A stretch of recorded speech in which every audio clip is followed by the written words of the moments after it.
tal? Soy Vicky Murphy y este es el Betty Podcast. Hola, ¿qué tal? Bienvenidas, bienvenidos, bienvenides a un nuevo episodio del Betty Podcast. Hoy ya estamos en el episodio número 8. Increíble, ¿no? Van quedando poquitos. Y hoy nos vamos a meter con la fermentación de cerveza y de otras bebidas alcohólicas a base de cereales. Gran tema, ¿no? Para mí la cerveza es una bebida que, aparte de que me gusta, siento que de las bebidas alcohólicas es como con la cual más experiencia tengo o que he probado muchas más variedades, como que siento que tengo el paladar más entrenado para la cerveza que, por ejemplo, para un vino, en mi caso. Para hablar del vino, que es otra bebida fermentada también, ¿no? Me gustaría empezar este episodio contándoles un poquito qué vamos a hablar acá, porque es bastante general este capítulo del libro de Sándor y yo rescaté las cosas que a mí me están resultando más interesantes y entonces vamos a hablar un poco de qué es efectivamente la cerveza, qué otro tipo de bebidas a base de cereales fermentados, bebidas alcohólicas, ¿no? Se existen y un poquito también me gustaría traer un poco de la historia y las luchas de poder que hay detrás de la cerveza. Saben que siempre es un poco mi fascinación ver la historia detrás de los alimentos que siempre en general encierran como alguna lucha de poderes entre distintos sectores. Creo que siempre buscamos un alimento, empezamos a rastrear, ahí hurgar lejos en los orígenes y siempre hay algo de ese orden. No me deja de resultar fascinante nunca. Y también quiero contarles que en este episodio vamos a contar con la participación de Vicky de Paula, cervecera y divulgadora de la cerveza, sabe bocha, y que nos va a contar un poquito qué es para ella la cerveza y qué es lo que le gusta y por qué. Así que voy a arrancar un poco cómo arranca Sándor este capítulo del libro, en el cual él dice que para él la cerveza es mucho más que lo que define la ley de Baviera de 1516, que es una ley escrita que dice la cerveza es cebada malteada, lúpulo y alguna que otra cosita más, y todo lo demás no es cerveza. Más adelante, cuando me meta en esto que digo, la historia detrás, voy a volver a esta ley, pero lo que dice Sándor es, para mí, yo entiendo por cerveza, digamos, la bebida alcohólica que se logra al fermentar cereales y también incluye la mandioca y la papa, asimismo como en el episodio 7 que hablamos de la fermentación de cereales, pero no alcohólica, también incluía la papa y la mandioca, ¿se acuerdan? Bueno, entonces lo que dice Sándor es esto, que él va a meter acá estas otras bebidas, que de hecho hay un montón de literatura al respecto de estas preparaciones, tanto en África como en América, aparte de la de cebada que es la europea, ¿no? Y lo que está bueno acá mencionar es que ya venimos, ¿no? Como les digo, este es el episodio número 8, así que ya, si escucharon los anteriores, un poco de la lógica que interviene, ¿no? El proceso de fermentación creo que ya la estaríamos manejando, ¿no? ¿Se acuerdan que en los primeros episodios, que son más como descriptivos de la biología que implica el proceso de fermentación, hablábamos que la fermentación es una forma de respiración de microorganismos, sean bacterias, mohos o levaduras, y que esta respiración se generan 4 productos.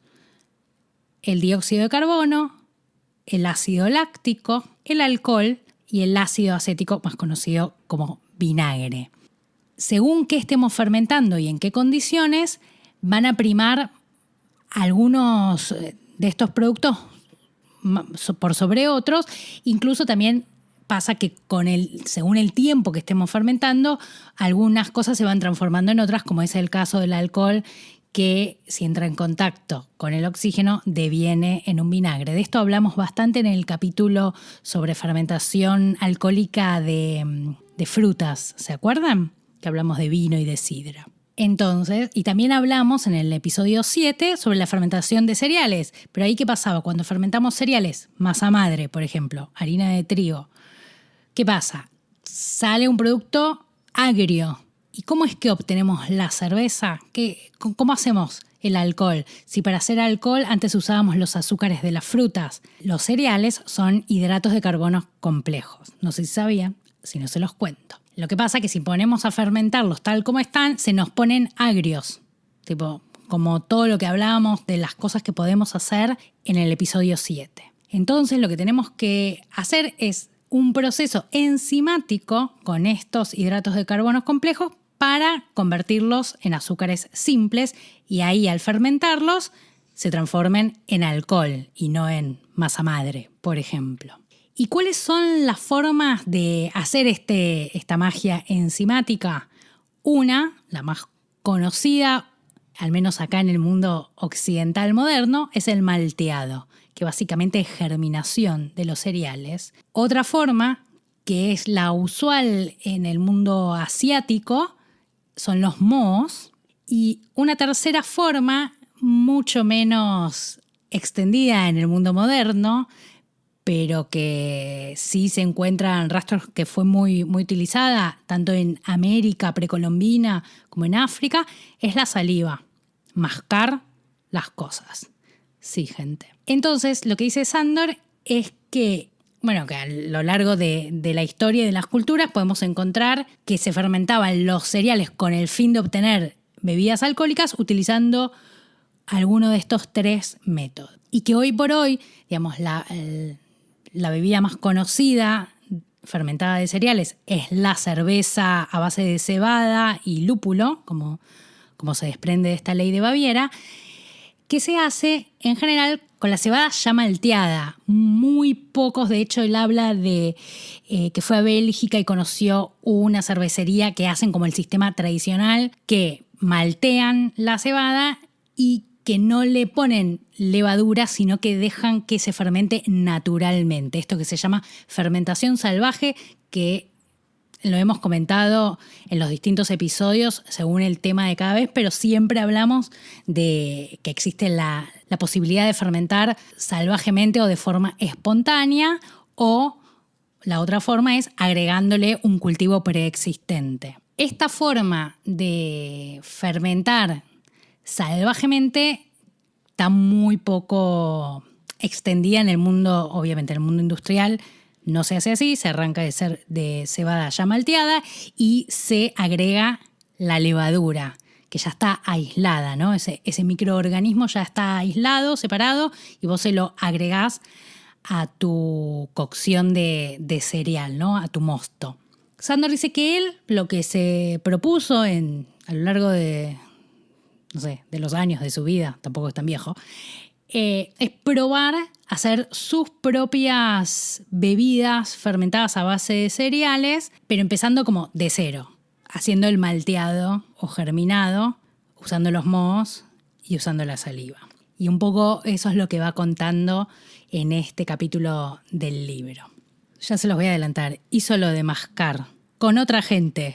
A mí me parece un poco fuerte, pero bueno, ya se los voy a contar. La primera preparación a la que hace referencia se llama tejuino, que es originaria de México y se hace a base de maíz, que básicamente se germina el maíz, luego se pone a secar al sol, hoy por hoy se puede hacer con deshidratador.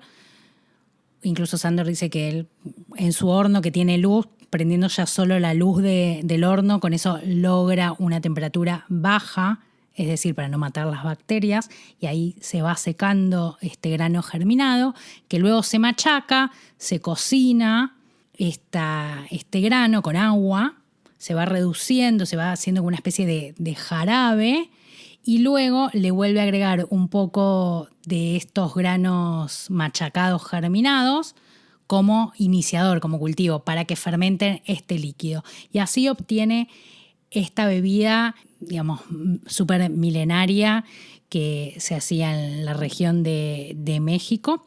Después cuenta también que en África, en la zona de Botsuana, se hace también una bebida a base de sorgo, en el cual se aplica este mismo proceso que les contaba del maíz, se lo fermenta, se lo cocina, todo muy similar.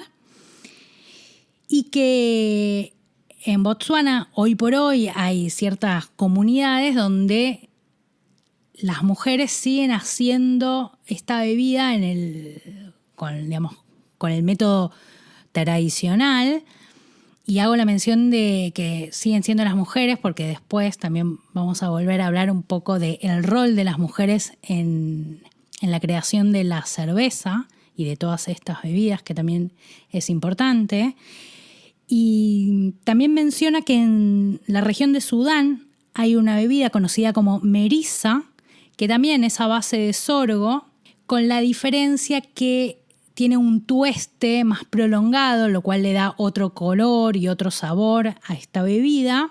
Y después se mete un poco más en el mundo asiático.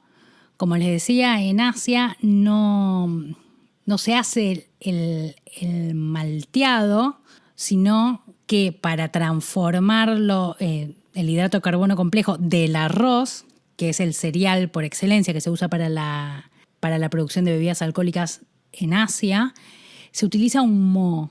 ¿Suena un poco raro?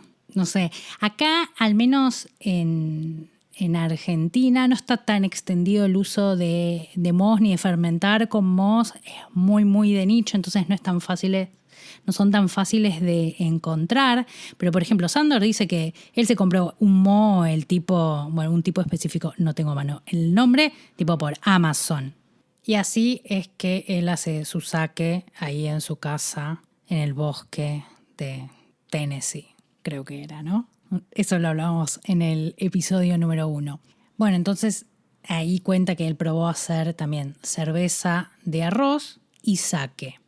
Dice que ancestralmente lo que se hacía era, más que fermentar el líquido, era fermentar el arroz en sí, como una pasta de arroz, y al ir fermentándose se iba como largando líquido. Él hace como toda una descripción de hecho da como una receta en el libro para quienes quieran profundizar, de cómo él hace esta cerveza de arroz.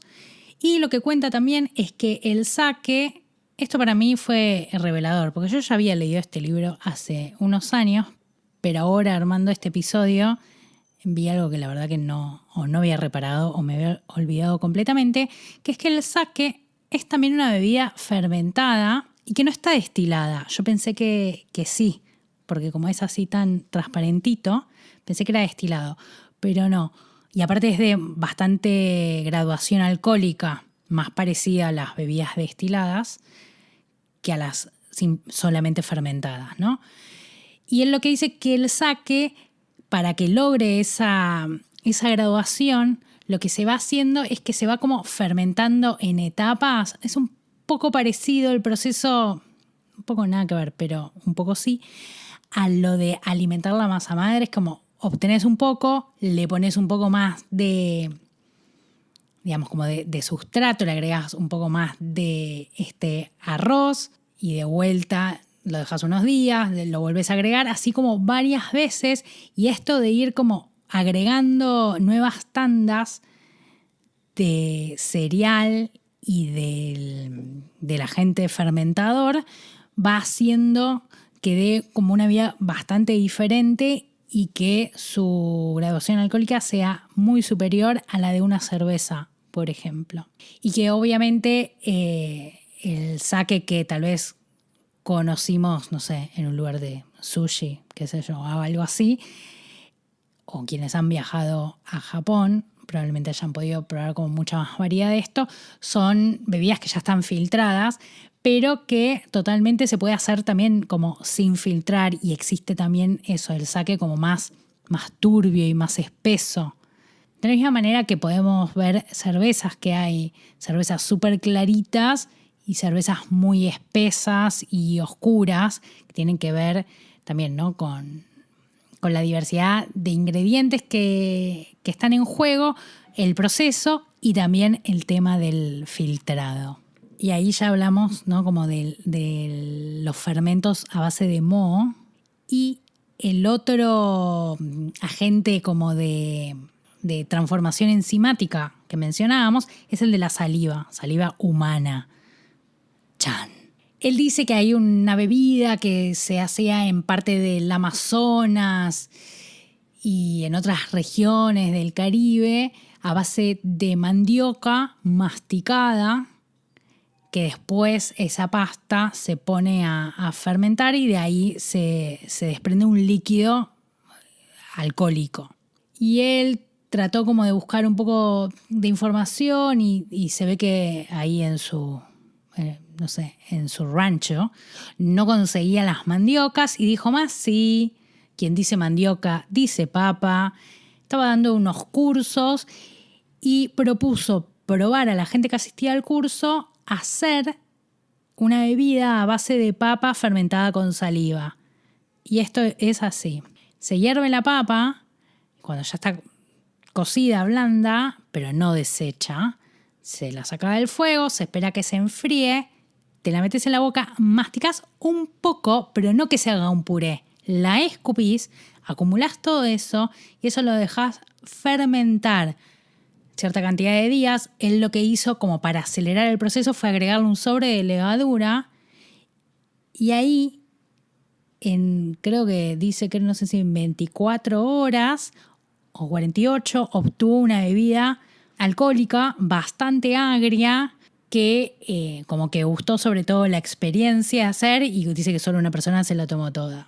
Para mí tenía medio temitas. No sé, a mí me parece como un poco fuerte todo lo que cuenta de este método, pero me parecía que era como muy, no sé, lo tenía que traer y contar acá. Aparte, agregar que él tiene una frase en el libro que a mí me resonó mucho también y creo que tiene un poco que ver con lo que al menos a mí me produce el hecho de pensar en tomar una bebida que fue hecha a base de saliva propia y ajena.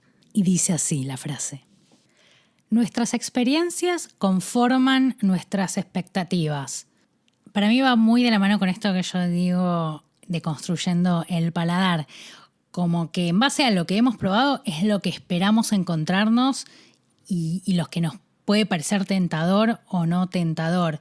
Él lo menciona acá en base a que, como les decía antes, él se propone hacer todas bebidas fermentadas, digamos, con fermentación salvaje, sin agregar las levaduras típicas que se usan para la cerveza, y que esto da como resultado bebidas de sabores más agrios, que no son los que tal vez estamos más habituados. Y ahí un poco es que dice esto, ¿no? Lo de que nuestras experiencias conforman nuestras expectativas. Y a mí un poco con lo de cerveza de papa masticada me pasa que, la verdad, mira que me siento bastante deconstruida. Siento que no puedo. Sorry. No sé vos. ¿Alguien ahí del otro lado? Quiero que me cuenten qué les parece esto. ¿Qué les trae? Digo, existen otras tradiciones, digo, la chicha también, las cuales se hace a base de saliva, ¿no? No es lo único. Pero bueno, otra cosa es juntarte con un par de gente, masticar una papa, escupirla y ver qué sale. Estoy re alarmada. De repente era como... Soy tipo re chapada a la antigua. Pero bueno, sorry, no me pidan tanto. Mirá que pruebo todo, ¿eh? Pero bueno, y ahora me parece que ya es momento de meternos un poco con el mundo de la cebada y lo que entendemos o nos imaginamos como cerveza cuando decimos cerveza. Un poco como decía al principio, la base de la cerveza es cebada malteada, que es cebada germinada, pero que acá dice Sándor que él también hizo, aparte de hacer todas las otras preparaciones que les comentaba antes, también hace cerveza más tradicional.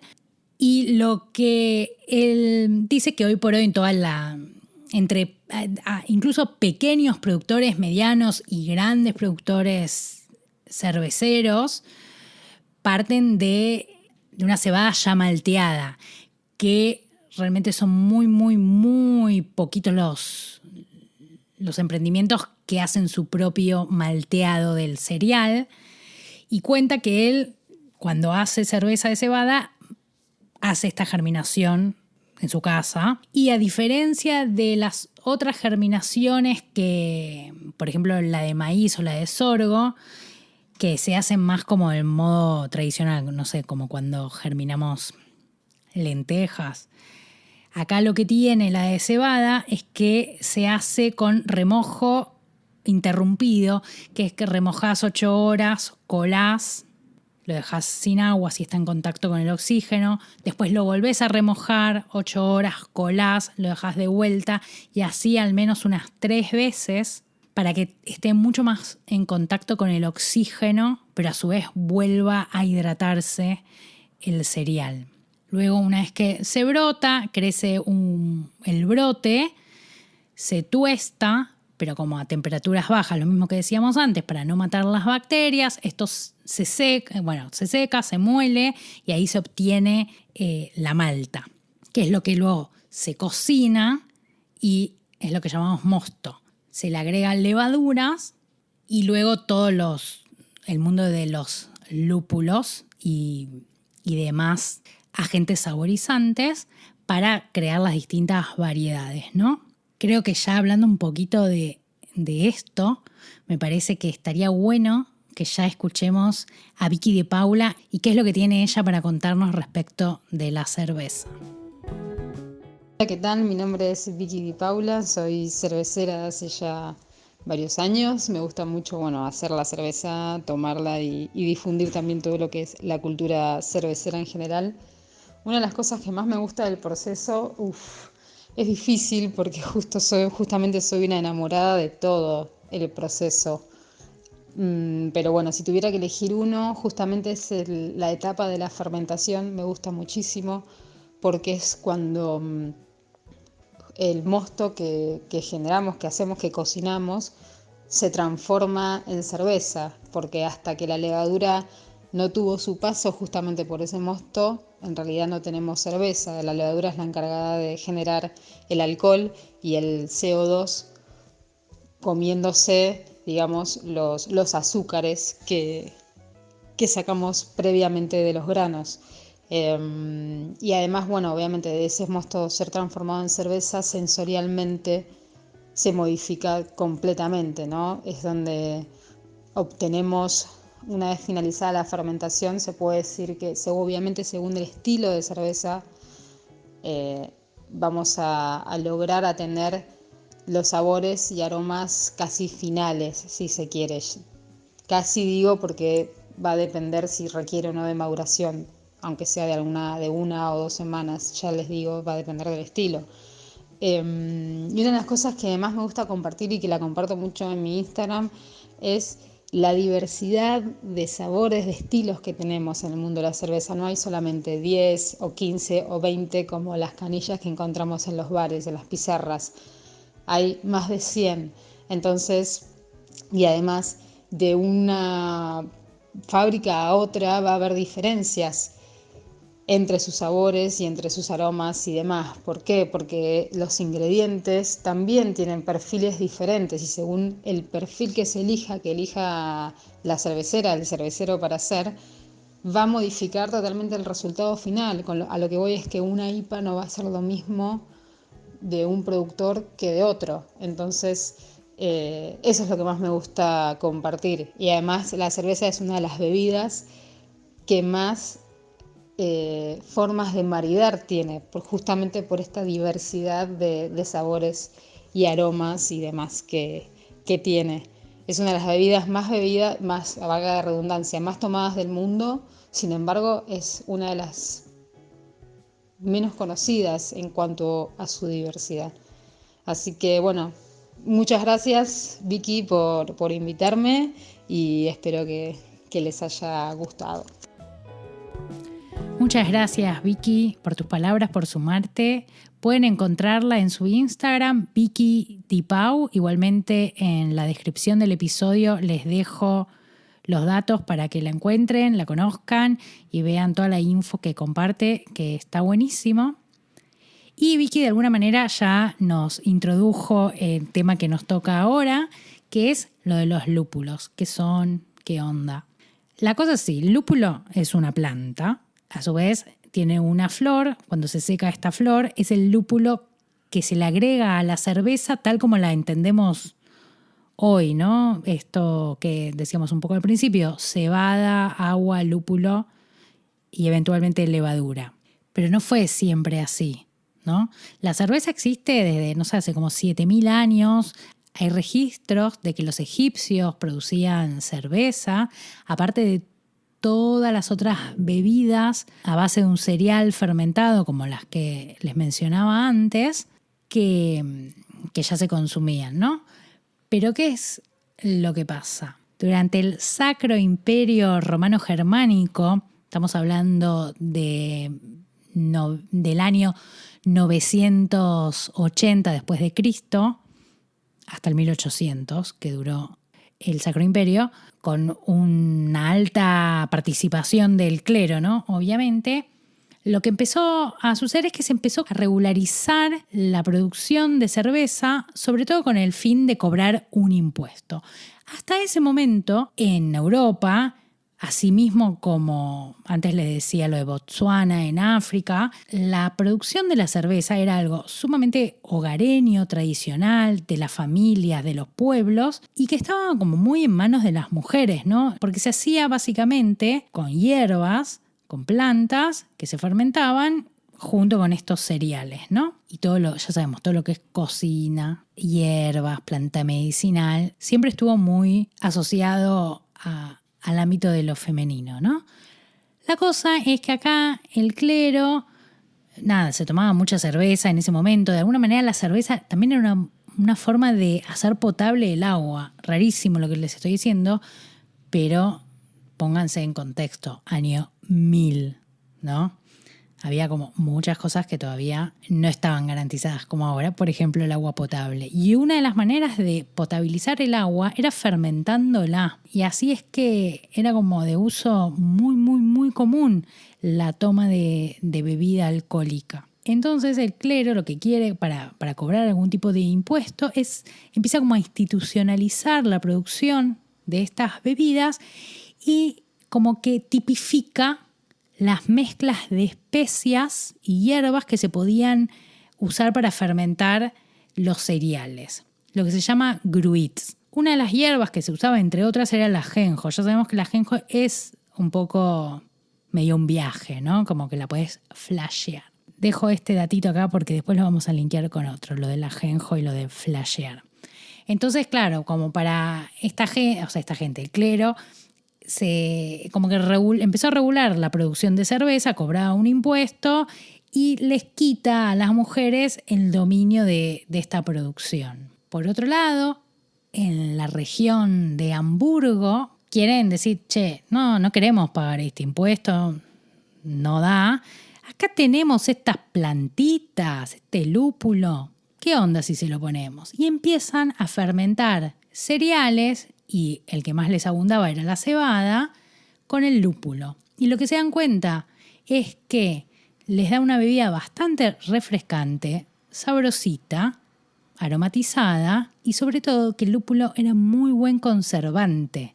Entonces empiezan también a producir en mayor escala y se vuelven como un point cervecero del momento. Y claro, era el lúpulo, estaba fuera de la regulación, no tenían que pagar el impuesto por usar el menjunje de hierbas que proponía el Sacro Imperio, ¿no? Y así es que la zona germana, digamos, empieza a adquirir bastante importancia en la producción de la cerveza. Por otro lado, otra cosa que empieza a pasar también, ya estamos hablando del año 1500, es el temita de Lutero, los protestantes, y que les parecía abusivo el poder del clero, de la iglesia, y aparte que hacían como una ostentación un montón de cosas, de las riquezas, pero también de lo que era la bebida, las comidas y el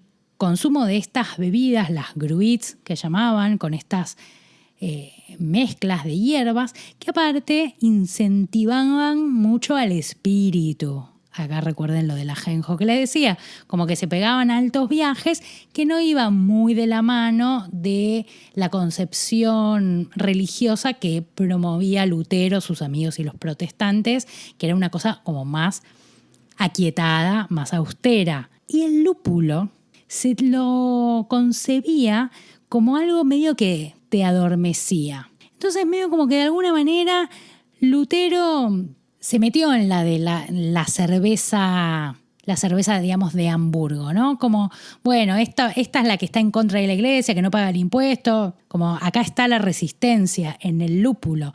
Y de hecho, en 1516, en Baviera, sale lo que se llama la ley de Baviera, la ley de la pureza, que dicen, ¿saben qué? La cerveza es lo que nosotros decimos. Cebada malteada, lúpulo y agua. Lo demás, lo que dice el clero, el Sacro Imperio, ni idea, es otra cosa, pónganle otro nombre. Esto es la cerveza. Al año sale acá todo el temita de la Reforma Protestante. Como que medio que la cerveza lupulada es la bebida de los protestantes y a su vez que se empezó a extender, sobre todo en lo que es la región de Alemania, Holanda, que son las regiones que hoy entendemos como grandes productoras de cerveza, ¿no? Así que esa es un poco la historia del lúpulo, de la religión, del cristianismo, la cerveza. A mí me parece muy increíble, muy fascinante.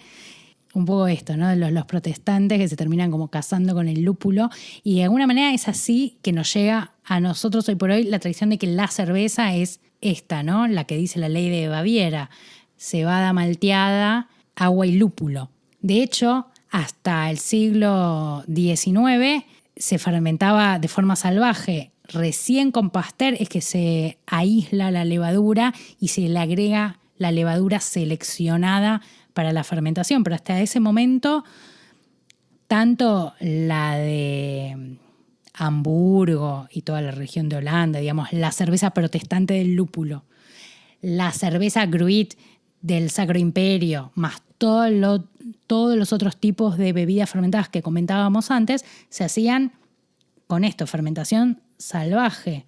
Es bastante reciente lo de aislar la levadura en lo que es la historia de la bebida de la cerveza, esto que decimos de hace 7.000 años.